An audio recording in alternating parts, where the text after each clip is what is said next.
ऑगस्टचा हप्ता कधी येणार आहे? लवकरच ऑगस्टचा हफ्ता सुद्धा त्यांच्या खात्यामध्ये वितरित होईल आणि लाडकी बहीण योजना अशाच पद्धतीनं यशस्वीरित्या चालू ठेवण्याचा महायुतीचा सरकारचा संकल्प आहे आणि तो कुठेही खंडित होऊन देण्याचं उद्दिष्ट हे शासनाचं नाही आहे. त्याच्यामुळे तुमच्या माध्यमातून लाडक्या बहिणींना मला आश्वसित करायचं आहे की आपला जो लाडक्या बहिणीचा जो काही लाभ आहे तो अशाच पद्धतीनं नित्यनियमाने आपल्याला सुरू राहणार आहे. नक्कीच.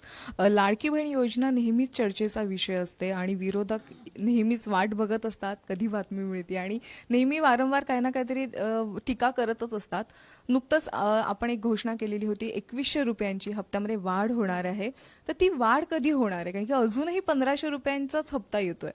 नाही, खरं तर आमच्या घोषणापत्र जे महायुतीचं असतं किंवा जाहीरनामा असतो त्याच्यामध्ये 5 वर्षाच्या कालावधीचा आमचा